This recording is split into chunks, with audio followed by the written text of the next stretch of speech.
Ah oui, non, mais là, j'ai failli mourir ce jour-là. Expliquez. Non, franchement, on peut raconter ce qui se passait derrière. Donc, c'est une scène où le mari et la femme se retrouvent. Ça fait longtemps qu'ils n'ont pas eu de relations physiques, etc. Ils se retrouvent, ils commencent à s'embrasser, c'est dans le couloir, ils rentrent. J'ai toujours eu le sentiment que la liberté, enfin le plus grand luxe, c'était la liberté et c'était de faire des choses qu'on avait envie de faire. Non, pour moi, Elle s'est éteinte seule. Mais ce n'est pas sa mort qui choque le plus. C'est le silence qui l'a précédée. Le 17 avril 2026, dans un appartement parisien fermé au monde, Nathalie B disparaît presque en secret, comme si la vie elle-même lui avait retiré la parole avant de lui retirer le souffle. L'annonce tombe sobrement, presque froidement. Une maladie neurodégénérative, plusieurs mois de santé fragile. Quelques mots seulement pour résumer une fin que personne n'avait réellement vu venir. Et pourtant, depuis longtemps déjà, quelque chose semblait avoir changé. Lentement, discrètement, celle qui fascinait tant à l'écran s'était mise à disparaître dans la réalité. Moins d'apparitions, moins de prises de parole, moins de regards échangés avec le public. Comme si elle quittait peu à peu le monde sans prévenir, refusant qu'on assiste à sa chute. Ceux qui l'ont croisée parlent aujourd'hui d'un combat silencieux, d'une fatigue profonde, d'un regard devenu plus lointain. Mais rien n'a réellement été expliqué publiquement. Rien n'a été montré. Et c'est précisément ce silence qui trouble autant.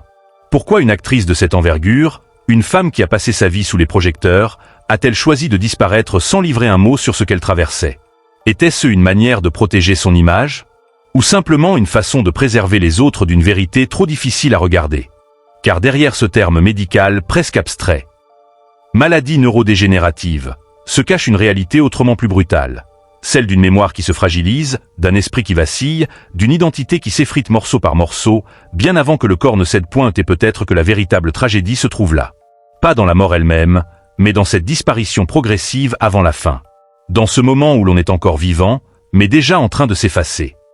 Une actrice capable de faire vibrer des millions de spectateurs par un simple silence, réduite elle-même à un silence qu'elle n'avait peut-être pas choisi.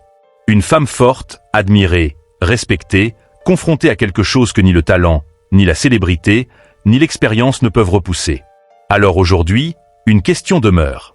Qui était réellement Nathalie B dans ces derniers instants? Était-elle encore cette présence imposante, cette figure du cinéma français que tout le monde croyait connaître?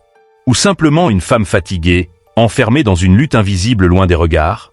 Ce que l'on sait, c'est que sa fin contraste profondément avec son image publique. Elle fut plus discrète, plus fragile, presque intime. Et c'est précisément ce contraste qui bouleverse. Mais pour comprendre comment une icône a pu s'éteindre ainsi dans un retrait presque total, il faut revenir en arrière. Revenir à l'époque où tout commençait, où rien ne semblait pouvoir l'arrêter, où chaque regard qu'elle posait sur le monde révélait déjà quelque chose d'unique. Car avant ce silence, Nathalie B a été une lumière éclatante. Une présence incontournable. Une femme qui a marqué son époque sans jamais vraiment se dévoiler totalement. Bien avant ces derniers jours troublants, Nathalie B représentait une évidence. Une présence qui ne cherchait pas à séduire, mais qui captivait naturellement. Rien, à première vue, ne la destinait pourtant à devenir l'un des visages les plus respectés du cinéma français.